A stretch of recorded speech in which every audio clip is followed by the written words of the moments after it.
काय सांगाल, आज मतदान प्रक्रिया पार पडते, काय वाटतं?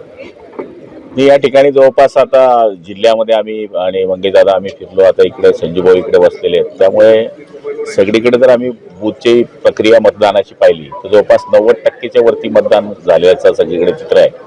आणि आम्हाला वाटतं की एक तासभरामध्ये 100% मतदान जळगाव जिल्ह्यामध्ये विधान परिषदचं मतदान होणार आहे. काय विजयाचा विश्वास वाटतो? 100%. म्हणजे आम्हाला माझ्या माहितीप्रमाणे 85 ते 90% मतं मिळतील. राज्यामध्ये काय स्थिती? सगळ्याच्या सगळ्या जागा जिंकू. खासदार फुटलेले आहेत उभाटा गटाचे, या संदर्भात शिंदे ते दिल्लीचं मला काही माहीत नाही. तुमच्या चॅनलद्वारेच मी बघतोय की त्या ठिकाणी गट स्थापन करण्याची त्यांची प्रक्रिया सुरू आहे. शेवटी आता तो सेंट्रलचा विषय असल्यामुळे, निवडणूक प्रक्रियेमध्ये आम्ही असल्यामुळे इतकं मला पूर्ण काही त्याच्यातलं माहिती. शेवटी संजय राऊत म्हणतायत की पक्ष जर फुटला तर आम्ही तुम्हाला फोडू, नाहीतर जेलमध्ये जाण्याची तयारी. तर त्यांचं बोलणं कायम असतं. त्या आम्ही ज्यावेळेस गेलो होतो तर 40 रेडे गेले होते म्हणून ते म्हणले होते की मुंबईत पाय ठेवून दाखवा. आम्ही मुंबईतनं तिकडनं आलो होतो, त्यांनी सांगितलं त्या एरियाने. एक प्रकारे शिवीगाळ देखील करताय.